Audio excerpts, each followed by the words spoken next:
is. I know we have a couple parents that are unable to make the session, so let me go ahead and start that. And so first we have someone who is an integral part of your child's academic success, our faculty athletic representative. Her name is Professor Carolyn Showery. So I am going to ask her to unmute herself to welcome you guys into the session too.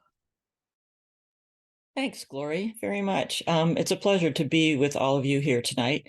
I've been a professor for a very long time, going on 40 years, and I love my student athletes. I have a ton of them in my class, I always do, but I am maybe the buffer, if you will, in between students, and if they have an issue with their profs or their coaches, and we try and mediate those kinds of things. And the thing I like the most about this, I think, being in Division II, is it's all about balance. So we're trying to get these students to understand that there's a lot of things going on. They have a full school program, a full athletic program. They may work, they may do other things, and it's how to balance all of those things together. But I'm here totally as a support, and I will tell you, all the professors at Concordia, they are dedicated to seeing your students succeed. That is our focus, is what can we do to make students succeed?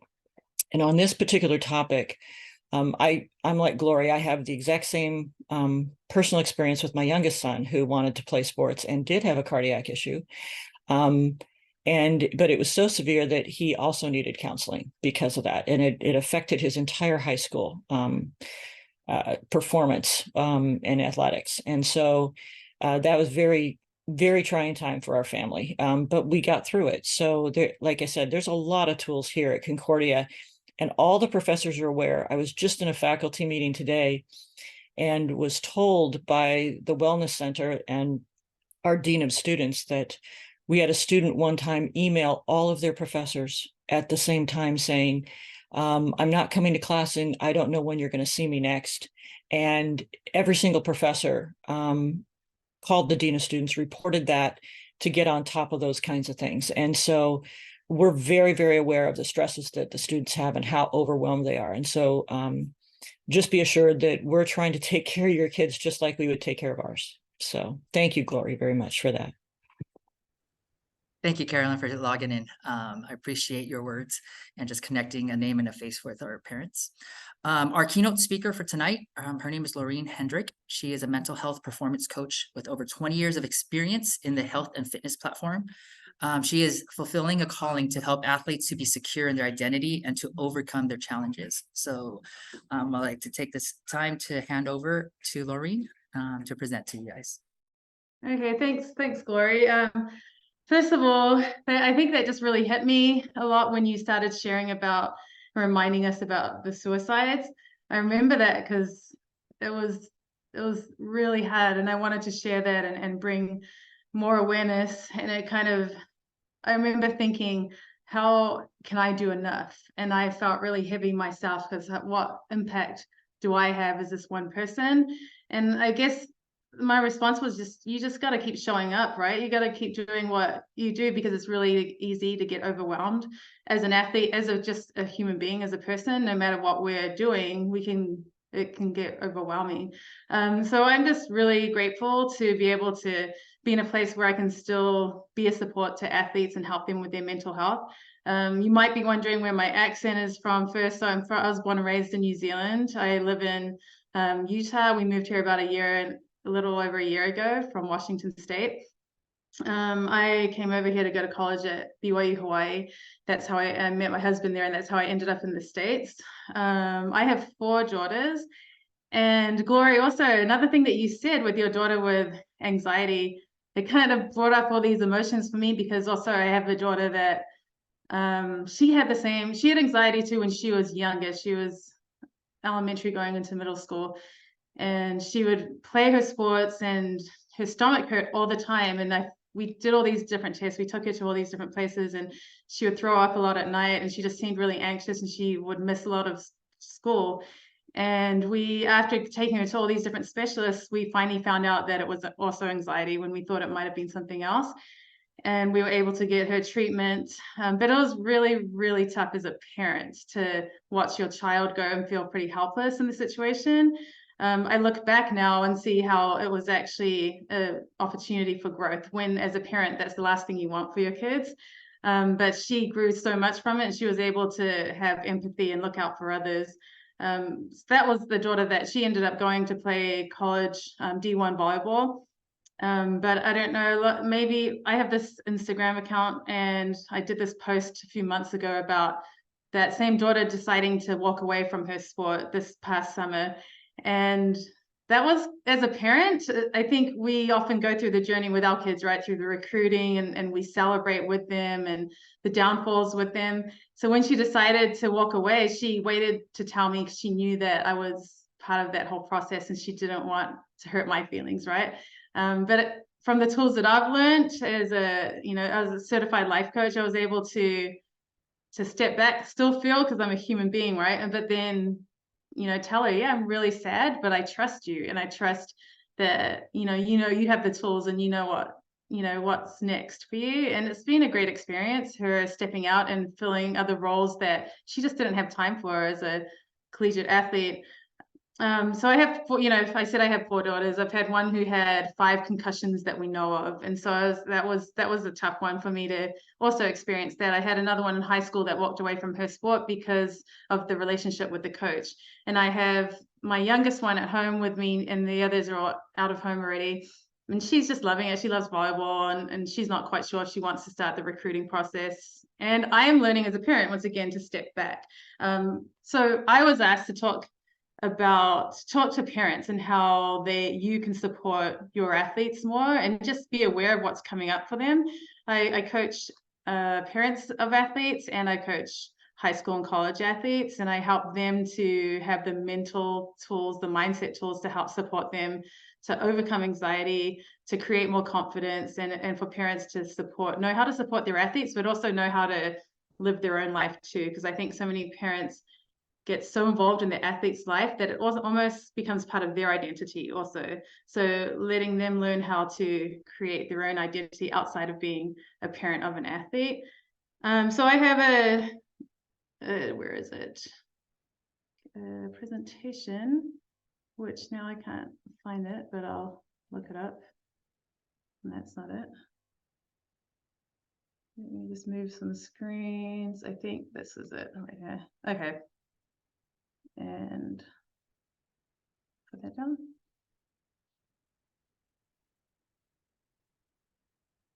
Okay, I just kind of explained a little bit about me. So this is, I think, first of all, it's just important to learn the process. Let me make sure I've got this. So yeah. Lorrine, yes. Can you I see your desktop. Oh, that's so weird, because Yeah, it's a different screen. Oh, that's never happened before. Okay. I'm wondering now what's on my desktop. Okay, let me move that one down. And are you seeing it now? I see audio and then recording and then video. It's the list. Is that what you wanted? No, it's not. Maybe yeah. Because I'm seeing,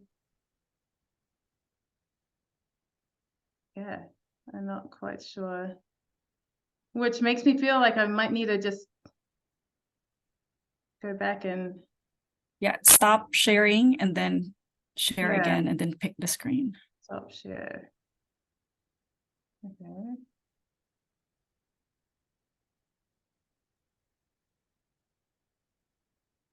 Okay, do you see it now? Yes. Oh, okay, thanks. Okay, present. Okay, so let's talk about self-image and feelings. So I just wanted to kind of start talking about things that I also talk to athletes about. Right, first of all, because it pertains to everyone, paying attention to what you're thinking and noticing that what you're thinking is not a regular practice for most people. So awareness is the first kind of tool that I teach. Sometimes we have these thoughts that are going through our minds for so long that we just think that that's just it's just a truth, or that's just how it is. So when we can step back and think about, oh, what am I actually thinking? And this could be pertaining to your athlete, right, and their experience. And then you get to ask yourself, like, is this true? Or is it just because I've thought about it for so long, I think it's real. And so the base of when I'm coaching, we call it like a self-coaching model, we call it the self-check model, is you look at the circumstance for whatever your situation is. If I'm coaching athletes, maybe it's they're playing volleyball or something and they missed the ball, and their thought could be, oh, I'm just a bad athlete, and their feeling could be sad or frustrated or mad, and their action would be they're just not showing up as the athlete that they usually are. Maybe their body language, or they've got their head down and they're not receiving the ball like they normally would, because they're stuck in this feeling of mad because they believe they're a bad athlete. So it's creating a result that they're not showing up as the athlete that they know they can, or into their potential. And so I want to share this another example. So that's the basic coaching model. That and like, okay, look at your circumstance, notice your thought connected to it, and what feeling is that creating, what actions or inactions are happening because of this thought, which is optional, and what results are you ultimately creating. So once people can start understanding and kind of like being more aware of all of this in our brains, and parents for your athletes, or how you're responding to situations when they're telling you, then you can kind of take a moment to be like, oh, okay, wait, am I reacting, or give myself some time to respond to whatever's coming up? So an example maybe for the parents is, so I'm saying C is a circumstance. So maybe you're a parent and you're giving your athlete advice right after a game. Maybe they call you up, right? And the athlete didn't quite ask you, or you didn't ask them if they wanted your advice. And your thought about giving advice is, oh, I'm helping my child, and it helps you to feel confident. And maybe your actions are, you're telling your athlete what they could have done, suggest that they talk to the coach, or you're saying frustrating words about the game, players, coaches, and your brain, you might be ruminating about what didn't go well. And what this is maybe creating is disconnect with your child, right? And so overall, I think as parents, we want to be there and support our children, and disconnect's probably the last thing that is our end goal. So when we're able to step back and look at the circumstance, thought, feeling, actions, and the results we're creating, we're able to ask ourselves, do I want to stay here? And go back to the thought, because that's within your control. And so you get to stay there, or you get to change it to something that serves you and your athlete better. Once we recognize where our thoughts take us, it's easy to feel guilt and judgment, but does that help you progress? And no, it doesn't. But it also is not so easy to switch directly to a happy fix-it thought. So when I say that, it's like, hey, if you're saying, you know, let's say you're sad and depressed, and someone looks at you and says, well, just be happy. It doesn't work like that. So when I coach athletes or I coach parents, I ask them, how do you want to feel in this situation? And maybe it's with you learning to communicate with your athlete. How do you want to feel about that? Maybe it's loving. And then connect a thought that you can currently believe right now to that feeling. So I can give suggestions, but overall, if you're not believing it and you're not creating it yourself, then it doesn't work. So simply start with awareness. Practice noticing your thoughts and feelings with curiosity and less judgment. It's really easy for us to just judge something, or once we learn a new concept right here with mindset, it can be like, it's easy to be like, oh, I've been doing it wrong for so long. But it doesn't serve you. So just be curious, think about where your brain is headed, and take the next step. So that was called a thought. That was the coaching model, but you can, to find out, to have more clarity with your brain, you can do a thought download, meaning you can just take notes. And I'm telling you as parents, right, for you to learn these tools, but also so that maybe you can share it with your athletes when they're just feeling overwhelmed. Maybe you can say, hey, have you thought about just writing it down? Because sometimes it adds clarity just to get it out of your head. And then also notice what your thought loops are, meaning What are the thoughts that just keep repeating in your brain that no longer serve you? Maybe your athlete makes an error and they're just thinking, oh, I'm not a good athlete. And then that just carries with them through the rest of the game. And they don't quite even realize that that's happened, but then it shows through their performance. So it's an opportunity to be like, hey, what is the thought that goes through your mind when this happens? You know, you can have these conversations with your kids. And give yourself, as parents and your athletes, like, give yourself some space to just think about this and write it down. And then ask yourself, do I want to stay here? And notice that you have empowerment to choose and control your controllables. Choose those thoughts. See the results that you're creating, like we just talked about in the model, and know that you can choose to feel different right now if you want. So self-image, which kind of goes along with confidence, right?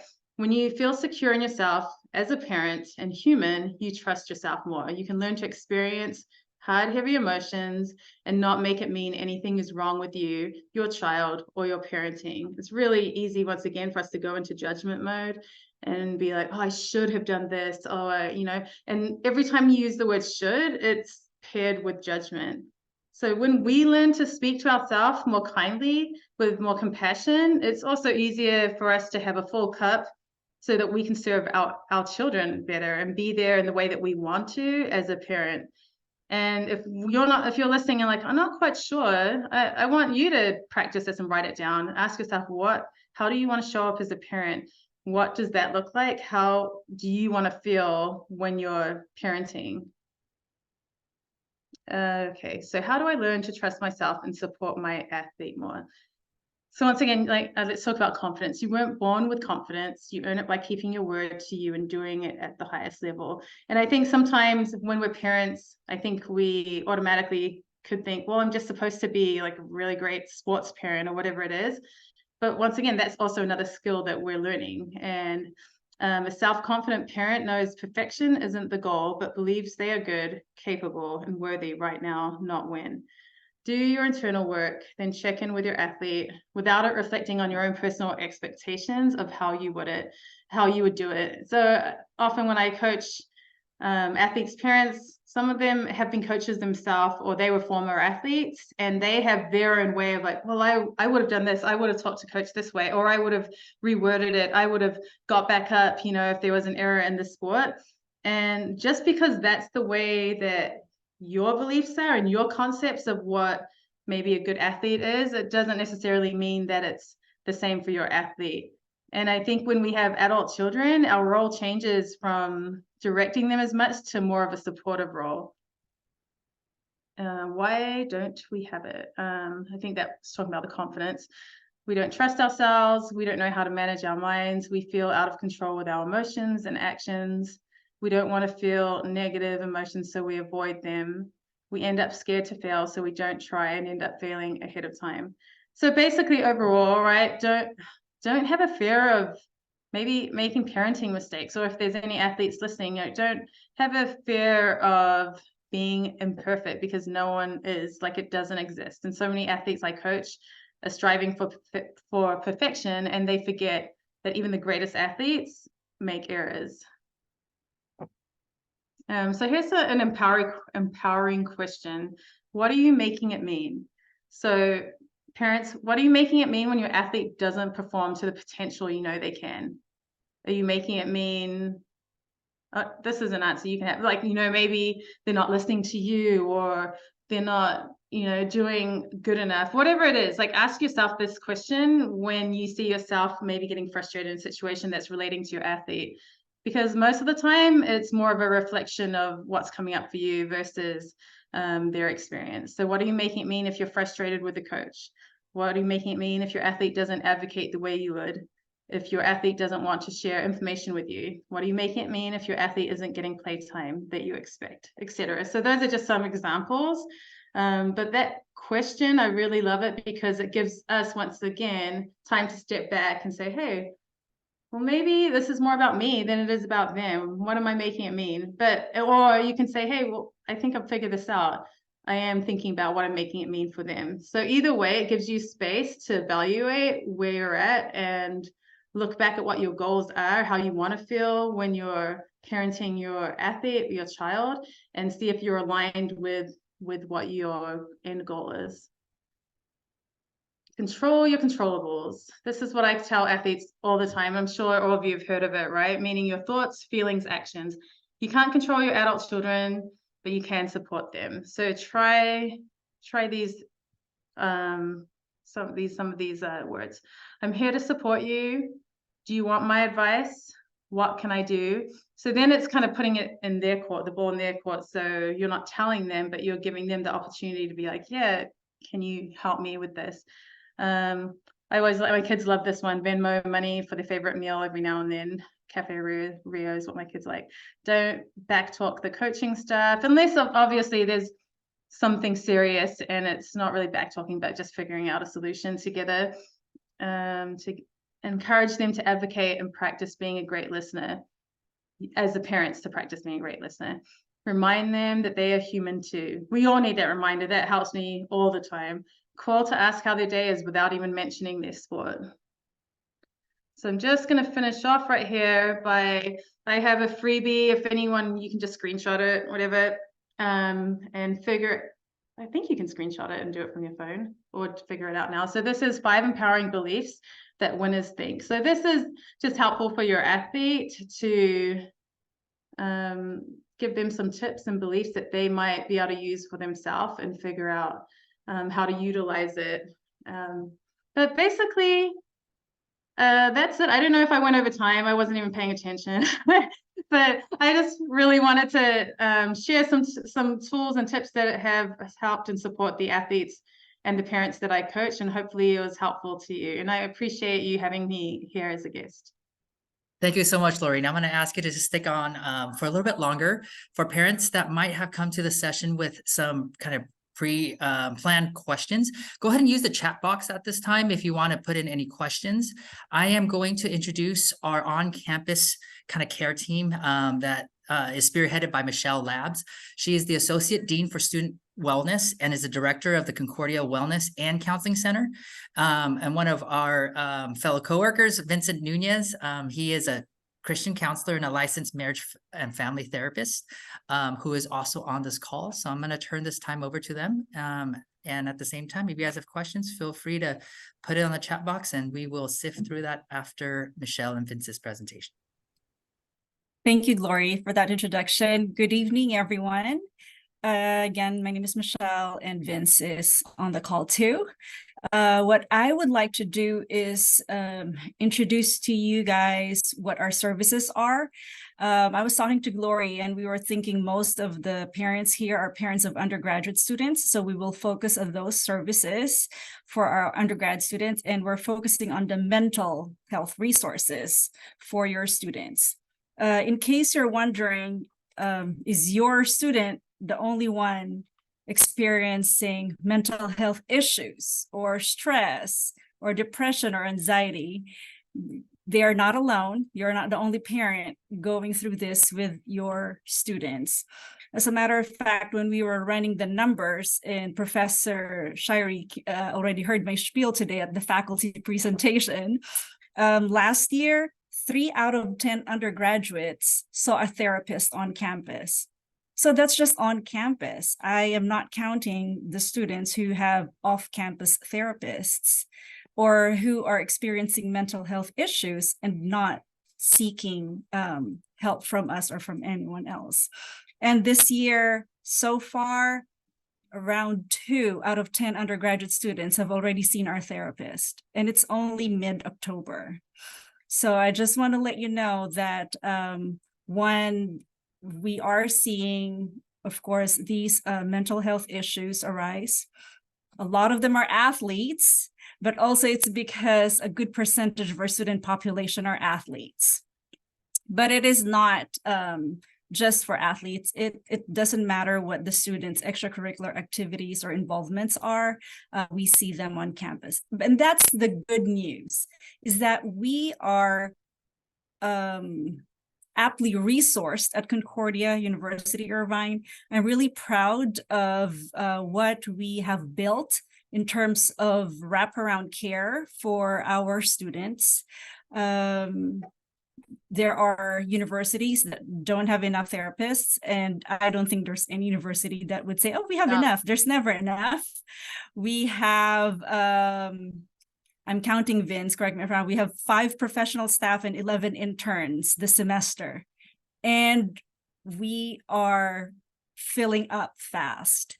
And so what we are doing is also trying to find other ways and means to support our students outside of our clinic, of the wellness center, so that we can prevent those crises.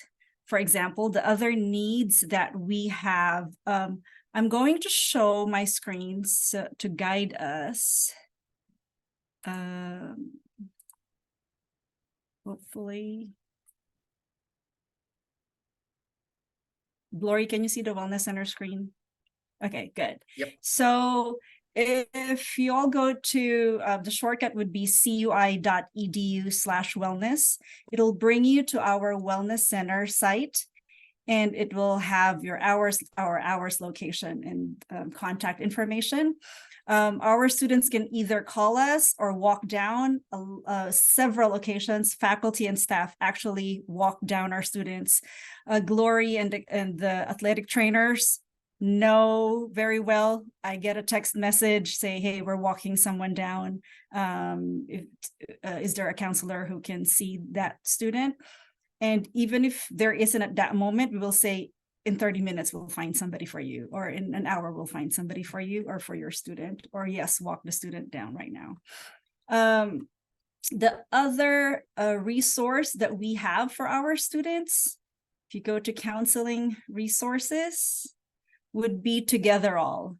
Together All is a free mental health support. It's a peer-to-peer mental health support for all of our students, accessible through their Eagles email, and they can join by just using their Eagles email. They create their own anonymous account. So they are expressing their thoughts 24/7. They have a platform, and it's not just from Concordia people, it's from all over the world. So they could be posting and somebody from New Zealand would be responding to their post.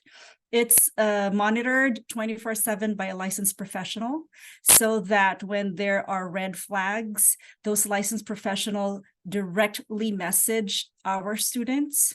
And if there's an escalation protocol, if it comes to that part where 911 needs to be called, or police needs to be called for the health and safety of our students, they are able to do that. I don't get involved until 911 is called. And this is our 3rd year. They have done a lot of direct messaging with our students, but we have not rolled police. And so I don't know who those students are. It's completely anonymous. If the students don't tell them where they're at, part of what they sign up for is that they can ping the student location and call the local police officer from that location. That's our just an extra step for us, for those after hours, because a lot of times it's at nights and weekends that our students are trying to express themselves. And this is more controlled, instead of them doing it on TikTok and, I don't know, Instagram and Snapchat. One other resource that I would like to show you is called Helping Hands. So we have students right now who are experiencing basic needs insecurity. And so part of our students who we see are having not enough food, no stable housing, and they come to us for these issues, but underneath it all, it's an underlying mental health issue. And so at the Wellness Center, we would support not only their immediate basic needs, but also assess the well-being of that person and support them and meet them where they're at. I'm going to stop sharing at this point, and I'm gonna turn it over to Glory and would answer questions because I'm not monitoring the chat at this point. Got it. Yeah. First question. first actually Q&A question. I'm going to ask Lorrine to answer this one. The question is, what should I do if I think my student is struggling with mental health, but they don't want to come to the parents and tell them about it? And that actually happens a lot. and I have parents that will come and connect with me because, I mean, I was a personal trainer myself for like 18 years. And I remember my kids didn't really want me to train them because I was their mum, you know? And so, you know, at one point I actually did have to hire a sports conditioning coach for one of my kids just because I was basically their mum. So I wouldn't take it to like really personal. I think it's just part of our, the way, you know, their choices, but maybe it's a possibility that as a parent, if you suggest, hey, do you want me to give you some other resources and you can look them up, and I, you know, send them some links, and maybe they look with one. Most therapists or life coaches or mental performance coaches do offer a free consult. So then they can jump on and see if it feels like a good fit, because I think there's a stigma still happening, right? We'd like to say there isn't, that, you know, getting help in that way means something's wrong, especially with athletes, because it's always like, just be tough, be strong. And we're trying to kind of move out of that and be like, hey, even the greatest athletes, they all have, you know, coaches that help them with the mindset. So maybe if it's not, honestly, sometimes when you even say therapist, it just feels like, oh, I don't need that or something. So having that conversation, it doesn't have to be, there's so many different types of resources out there to support them with mindset. So maybe if one doesn't fit, another one does. So give them options. Thank you so much, Lorrine. One of the second questions, I'm going to actually ask Vince to answer this one. Vince, the question is, will your coach reach out if there is something that the parent should know regarding their child's mental health? And I kind of want to just kind of start the answer to this is there are some rights to privacy and confidentiality in this world of mental health information, but there's also some criteria that that regards the student athlete's health and safety that we will go ahead and notify parents. So Vince, if you can go ahead and answer this question, maybe give a hypothetical or specific example of when a parent might expect a call from us. So on the therapist side, I mean, there's a lot of privacy and confidentiality for the students. So unless they are, you know, have plans to hurt themselves or hurt somebody else, everything's private, confidential. But if they bring things up to the coach, or they bring up things up to the staff or anybody else outside of the therapist, then definitely, you know, it's up to the coach, or it's up to whoever they made contact with, you know, if they want to talk to, you know, reach out to the family, to the parents. But a lot of the students too are kind of, you know, there's a stigma, there's a fear, you know, that, you know, is, you know, anybody going to find out that I'm going to therapy? And again, it's all private, confidential, unless the student gives us permission to talk to somebody, and that's written permission. Thanks Lori, a lot. can I add to Yes, that? absolutely. Okay, so I also want to let our parents know that just because we say that on one hand, that there is that confidentiality, it doesn't mean we do not work with you. Most of our students want to involve their coaches and their parents, most of them. I would say only like very few that I've seen do not want to involve the coach, do not want to involve the parents, because sometimes it's the coach that's the problem to the student, or it's the parents that's the problem to the student. Again, it's a one-sided story, right? But they are our patients, they are our clients, so we would take their word for it and process all of what they are telling us. But there is a reason if you are not involved or the coach is not involved, but that's on, like what Glory said, on the surface. If a student goes to the hospital, if a student is in danger of hurting themselves or others, then the coaches are involved, the parents are involved. We have very good athletic relationships and partners. Our coaches and athletic trainers actually are the ones who I can call on to say the student needs to go to the hospital, and they would say, we'll take the student, or the student is there, some will be discharged. Glory was there, like, to drive the student and the parent back to campus or to their hotel. we have a very good athletic staff is what I'm gonna assure the parents. They really care. Thanks, Michelle, for sharing that. I would also be brave enough to let you know that my colleagues, the coaches at Concordia, if you have a genuine concern, email them. If you have that relationship with them where they have shared their personal contact information, you can contact them if you have any concerns about their child. You know, a message that says, "Hey, coach, so-and-so, it looks like my child's extra sad lately," or there might be a life or family circumstance that might contribute to that. Like, "Hey, grandpa's sick and we don't know when grandpa's gonna pass. So just, coach, want to give you a heads up." They will respond. They will activate kind of a care circle, a small group of Concordia staff individuals that will keep an an eye out for your child. So again, I am brave enough to say it's fair game. You can access them at anytime.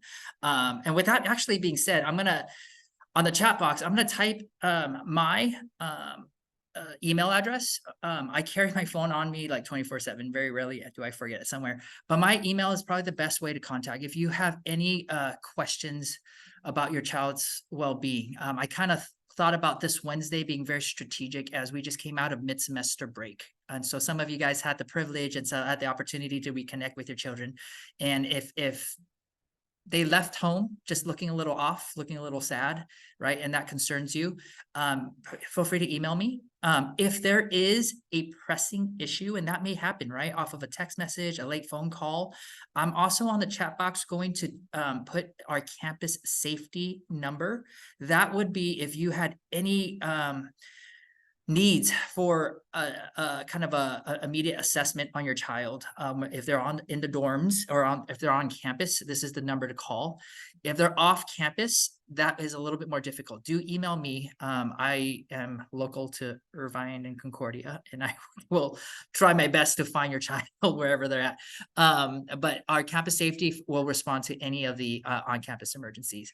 One of the questions that's in the meeting chat is about I would say first year freshman services, especially for international students. So Michelle, if I can lean on you on answering kind of what Concordia has set up for the between the INT 100 class and some of the international student support that we have currently, I think our parents will have a little bit more at ease knowing that there are some programming for their child at their that they can access. Yes, so thank you so much for that. And after this, oh, and maybe while I'm talking, Lori, you can also type in my email and connect with me, and then find out your daughter's name and all that stuff too. But in general, when all of our freshmen have checkpoints, if they're international students, there are several checkpoints. One, the international office checks on them, have regular check-in sessions with them. And if that is not happening, do let me know. Secondly, INT 100 is a freshman seminar course, and a couple of us here in the call teach that. Brittany teaches that, and I teach that course too. So we have about 20 or so students in each class, and part of that, there is a one-on-one with the professor and also with their student leader mentor. So we do have opportunities to touch bases and check on our student and see how they're doing.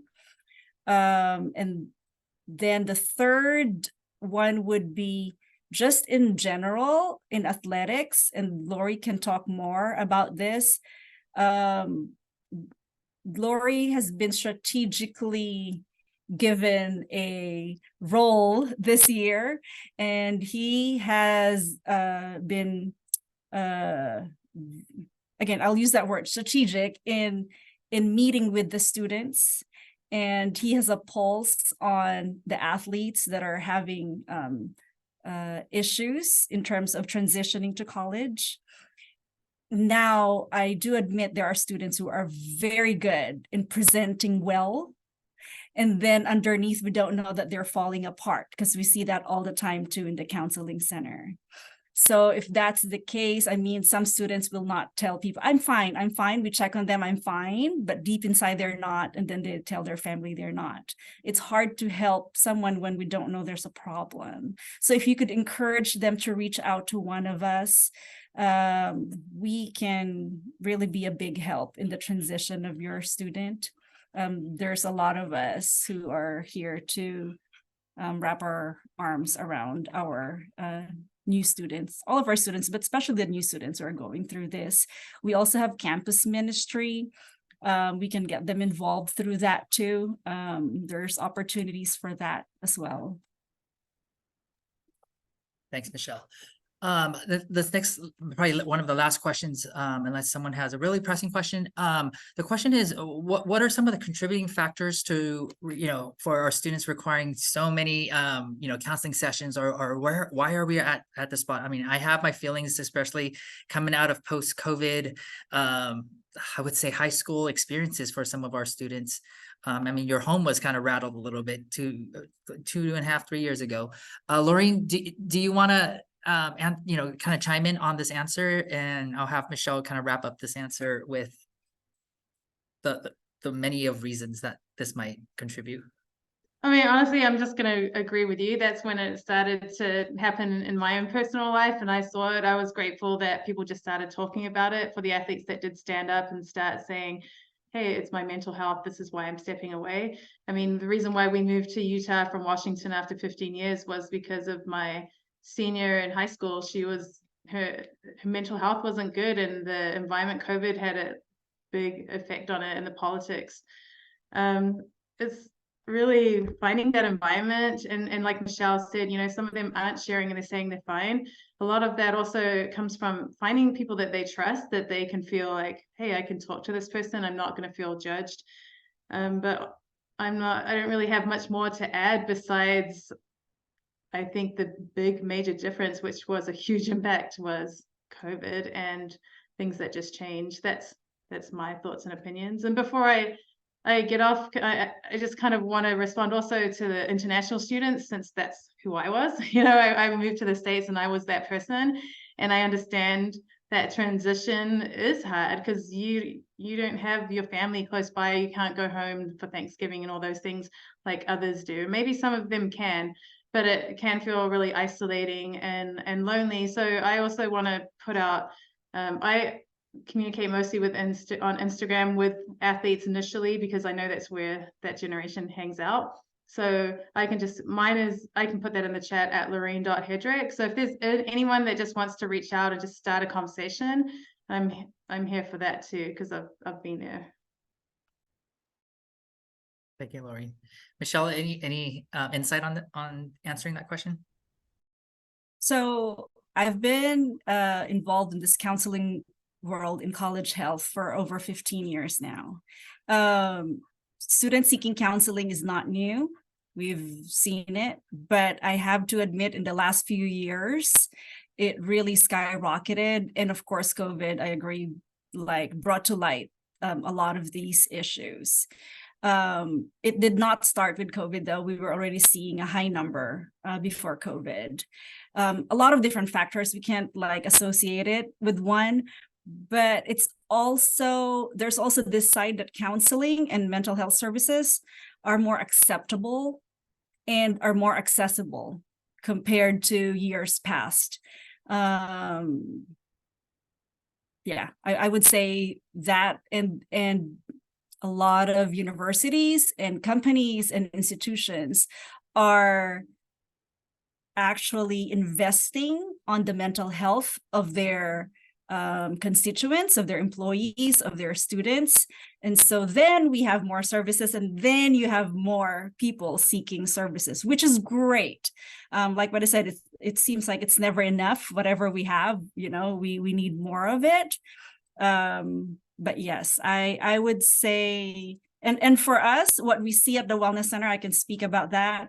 Maybe I would say the top reasons why students see us would be stress, depression, anxiety.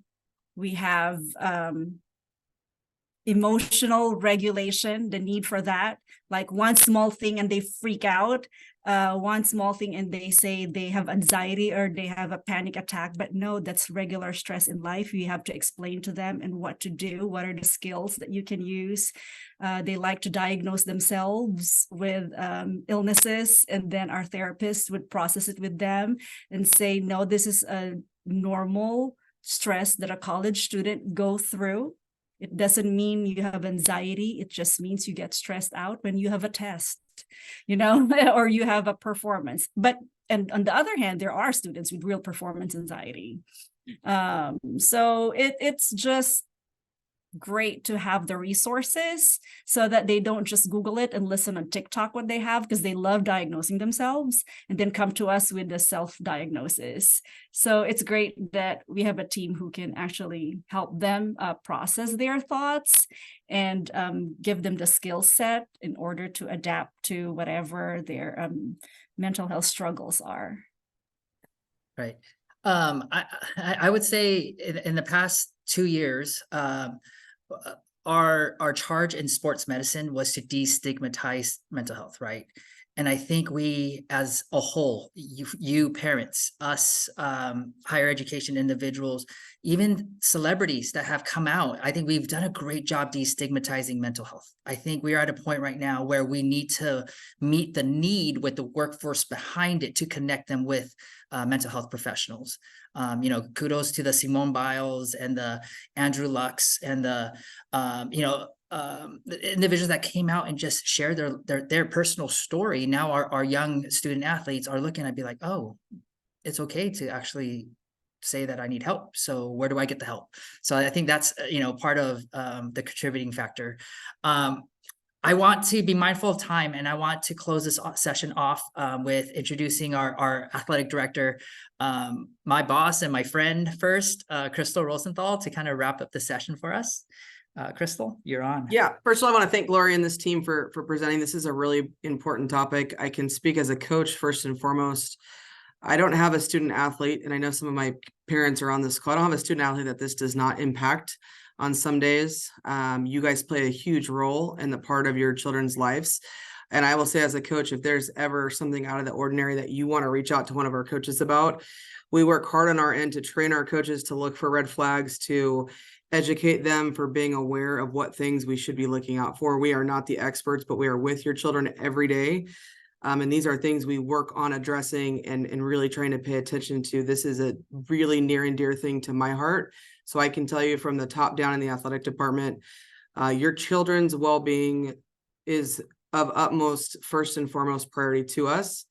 And that's an area for me, even as an AD. If you have any concern, I don't think twice about a parent wondering how their child is. Yeah, we don't want to talk about playing time, and we don't want to talk about things that are out of bounds, but it will never be out of bounds to talk about your child's well-being, especially if you're in a situation where you're truly not sure how they're doing. And our coaches know that. So please know that this is something we work on training our coaches on, that we are continually working on, we pay attention to. And I know it's hard to remember sometimes, because sometimes our love for your guys as kids is equated in playing time. But I promise we are very invested into what's going on in just their lives. It has nothing to do with them as a player.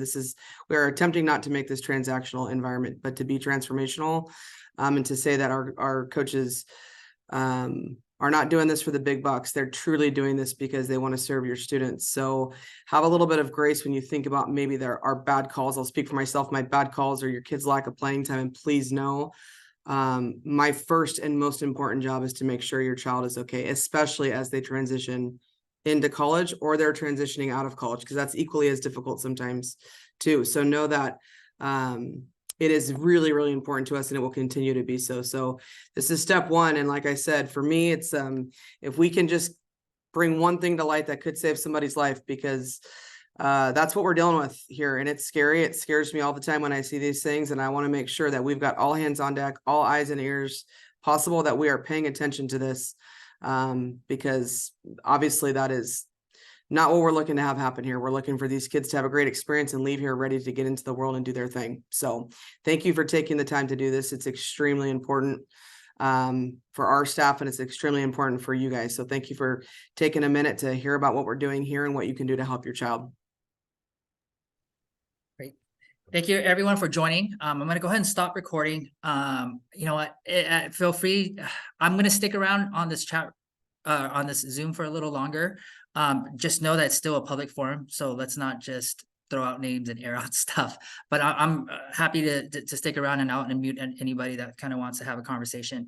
But thank you very much for joining. And then we'll kind of end the session as is. So thanks a lot, you guys. Appreciate you guys taking your time.